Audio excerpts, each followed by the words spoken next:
Most people know they should be saving for retirement, but almost nobody actually knows if they're on track. You could have saved what feels like a lot, only to realize mid-50s that the number isn't going to do what you thought it would. That's not failure. That's confusion. And confusion Here's what actually happens in most lives. You get your first real paycheck in your 20s. You're making decent money now, maybe more than you expected. But nobody sits you down and explains the gap between what you make and what you need to put away to retire comfortably. So you don't. You spend most of it. You save a little. You tell yourself you'll figure it out later. Later comes faster than you think. By 30, something starts to shift. You notice people around you talking about 401ks and IRAs like it's something they already figured out. You feel behind before you even started. Most of the advice you find online makes it sound harder than it is, or promises something that feels too good to be true. So you stay stuck. You keep doing what you were doing and hope it works out. It probably won't. This is where we need to pull back and see the actual system at work. There's a reason you feel confused about retirement savings. Nobody profits from clarity. Clarity would mean people save money instead of spending it. But the system runs on spending. Financial institutions make money on complexity, not simplicity. So the message stays foggy. You stay uncertain. Years pass. In a moment, I'll show you the one number that actually matters. But first, let me be clear about what we're solving for here. This isn't about becoming wealthy. It's not about getting rich quick or beating the market. This is about understanding whether the money you're putting away today will actually do what you need it to do 20, 30, or 40 years from now. That's it. That's the only question that matters. The math on this is actually simple. Not easy, maybe, but simple. And that's important because simple is repeatable. You can stick with simple. You cannot stick with complicated. Let's start with people in their 20s. A lot of people in this group are fresh in their careers. First real job or second or third, while they're figuring out what they actually want to do. Income is usually modest, maybe 30, 40, 50,000 a year. Some make more, many make less. The temptation is massive. You finally have your own money. You buy things, you go places, you live a little. That's human. It's also the moment that matters most. Here's why: if you're 25 and you put $200 a month into a retirement account, and that money grows at something close to a historical average return, let's say around 10% yearly over the long haul, that $200 compounds for 40 years. $200 x 12 months x 40 years x compound growth, $12 to $14 million. Results vary. That's real money. That's the kind of number that actually changes your life, but it only works if you start now, not later. Not when you have kids, not when you have a house, not when you finally feel like you can afford it. Now. Most people don't do that. They tell themselves they'll start later when they make more money, when life settles down, when they have less to pay for. That moment almost never comes. Life doesn't settle, it just gets different. The costs shift, but they don't disappear. So the people who think they'll save more later almost never do. They save less, or they save nothing. The psychological part is important here. In your 20s, retirement is abstract. It's not real yet. So the pain of not saving feels smaller than the pleasure of spending. Your brain isn't wrong about that math. It's just measuring the wrong timeline. Retirement is so far away that your brain literally can't feel it. That's not a flaw in you. That's how human brains work. But knowing that flaw exists means you can work around it. You can make the decision once to put that money away automatically, and then you don't have to keep convincing yourself to do it. The decision is already made. The money just moves. This is where it gets real. Most people in their 20s don't think about retirement at all. Some research suggests nearly half of Americans in this age bracket aren't saving anything toward retirement. None. Zero. That's not because they're stupid or irresponsible. It's because nobody told them clearly what the consequences actually are. So they think they have time. They do have time. But time is the only asset they have at that point, and they're wasting it. Now here's the twist. Let's say you didn't save in your 20s. You're 30 now. You're making more money, sure. But you've probably also picked up some debt. Credit cards, student loans. Maybe you bought a car or moved into a place that costs a bit more.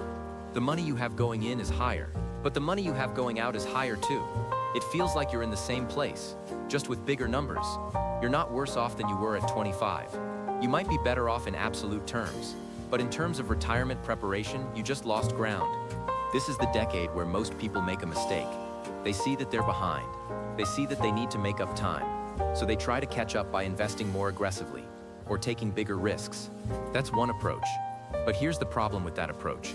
You're still probably not making enough to aggressively save. while also paying off debt and covering your actual life. So what actually needs to happen is more subtle. If you're in your 30s and you're carrying real debt, credit cards, car loans, high interest, anything, then the honest move is to pause the aggressive retirement contributions temporarily and clear the deck first. This sounds wrong, because you've heard that compound growth is your friend. It is, but compound growth works in reverse too. Debt compounds too. Interest is compounding against you. The math on that usually beats the math on investing while you're in debt. So the order matters. This is hard to say because it goes against the always be investing narrative.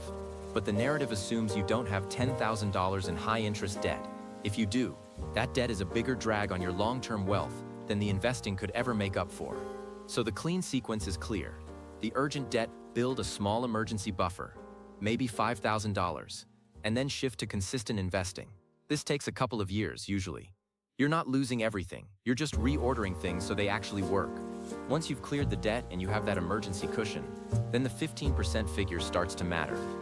And yes, 15% is the benchmark that seems to work, not 10, not 5, 15. That's roughly the amount that if you start in your 30s and do it consistently until 65, gets you to a place where you can retire and not run out of money. The exact number depends on a lot of things. Your expenses in retirement, how long you live, what kind of returns the market actually gives you. But 15% is the rough middle ground. Let's be specific about what that looks like. If you're making $60,000 a year, 15% is $9,000 annually. That's $750 a month. For a lot of people in their 30s, that's real money. It's meaningful, but it's also doable if you've already cut away the debt noise. Most people miss this part. They hear 15% and they think about their take-home pay, but that's not how it works with 401ks and retirement accounts. The contribution usually comes out before taxes, so the hit to your actual paycheck is smaller than it looks.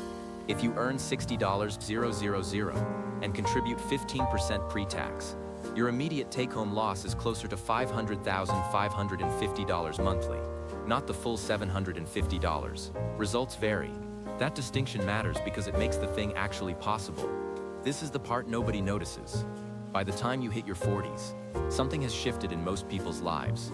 You've been working for 15 to 20 years.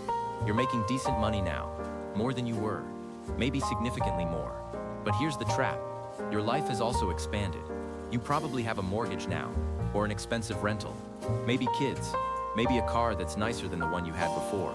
Maybe you go on vacations, you eat out more, you joined a gym, you're shopping differently. None of this is bad, it's just the way life works. But it's called lifestyle inflation, and it's silent. It feels normal. Here's where it gets expensive. A person making $80,000 isn't automatically 15% ahead of a person making $60,000. Why? Because the $80,000 person is probably living an $80,000 lifestyle now. They've adjusted up the marginal money that came in, got spent, not saved. So they're in the same relative position as before, just with higher numbers. The fix for this is counterintuitive. When you get a raise, you don't automatically increase your lifestyle. You take half of that raise and put it toward retirement. This is hard. It goes against the feeling that you've earned more and deserve more. You have earned it, but the feeling of deserve is exactly the trap. Everyone deserves things. Desire isn't the issue. Intent is the issue. And if your intent is to retire someday without panic, then the raise money needs to be split, not spent. Most people in their 40s aren't doing that. They're getting raises and absorbing them into their lifestyle entirely. That's fine if you want to work forever. If you don't, it's a problem. Now let's talk about your 50s. This is when reality starts to set in. Retirement isn't 40 years away anymore. It's maybe 10 or 15. If you've been disciplined and saving 15% since your 30s, you're probably okay. You're not going to be buying yachts, but you won't be stressed. If you haven't been saving, or you've been inconsistent, this is when the math gets uncomfortable. But here's the part that most people don't know about. There's actually a mechanism built into retirement accounts specifically for this situation. If you're 50 or older, you can contribute more to your 401k and your IRA than younger people can. These are called catch-up contributions. An extra $6,500 per year into a 401k, an extra $1,000 into an IRA. It's not a huge amount, but if you're making good money in your 50s and you've paid off your house or cut your expenses, you can use that extra room. An extra $6,000 in annual contributions, done from age 50 to 65, is $100,000 of additional money going in. Results vary. This is where having cut lifestyle inflation earlier actually pays off. If your mortgage is paid off, or close to it, those 15% contributions suddenly become possible when they might not have been before. The room is there, you just have to use it. The other piece in your 50s is side income. Some people think of retirement as a point where you completely stop working, but that's not how it usually works, especially now. Some people work part-time in their 60s. Some do contract work or consulting. The point isn't that you have to work. It's that you can work if you want to or if you need to, and that buys you flexibility. Having that option, knowing you can work a little if things get tight, changes the math significantly. You don't feel as much pressure to have accumulated a perfect number. By your 60s, if you've done the work, the question shifts. You're not asking whether you can retire. You're asking whether you want to. That's a very different question, and it feels different too. That feeling of I have to keep going versus I could keep going if I wanted to is enormous. It's almost as valuable as the actual money, and maybe more valuable than that. Here's what actually gets missed in most retirement planning conversations. The number matters, obviously, but the feeling matters more than the number. If you feel secure, you make better decisions. You are less likely to panic sell in a downturn. You are less likely to take stupid risks trying to catch up.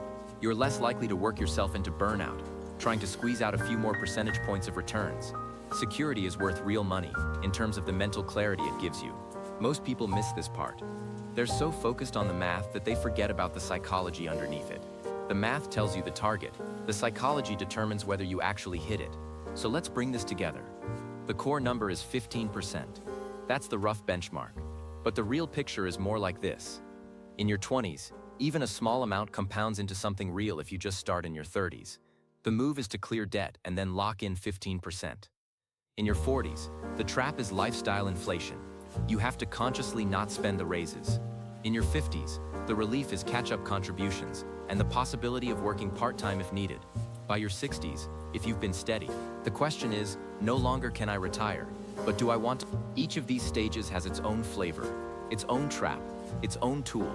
The system, if you understand it, actually works, but most people don't understand it because nobody explains it simply. You get either financial porn that promises you'll be rich, or you get academic stuff that makes your head hurt, or you get vague advice that doesn't connect to your actual life. So people stay stuck. The part that changes everything is realizing you don't need to be perfect. You need to be steady. Consistency over intelligence. Someone earning $60,000 who saves 15% of it for 40 years will end up in a better place than someone earning $200,000 who saves nothing. The time in the market beats trying to time the market. The steady person beats the smart person every single time. This is where most people get it wrong. They think they need to make a perfect move, find the perfect investment, time things just right. That's actually a recipe for doing nothing, because perfection is paralyzing. The real move is boring. It's automatic, it's money that comes out before you even see it. It's the same amount every month, whether you feel like saving that month or not. It's the thing that works because it's so simple that you can mess it up. Here's the calm way to think about it. You don't need to beat the market.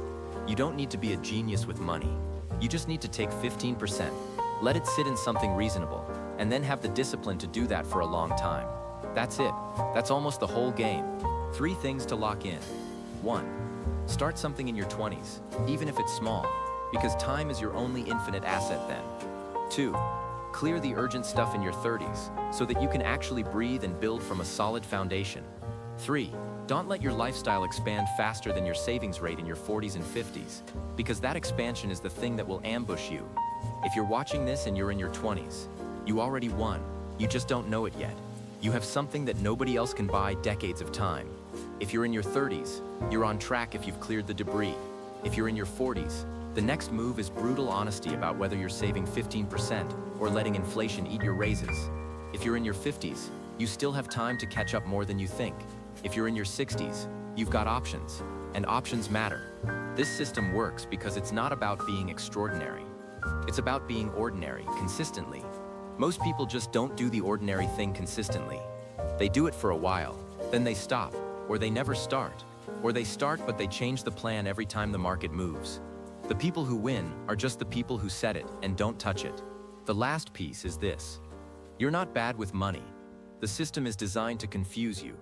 That's not conspiracy. That's just how incentives line up. People make money on your uncertainty. So clarity is actually your competitive advantage. Once you understand the basic picture, the age brackets, the percentage, the compound growth, the catching up later, you can ignore most of the noise, you can make a decision and stick with it. That's the clean framework. Use it or don't. But at least you've got the thing nobody explained clearly to you before. Now you know,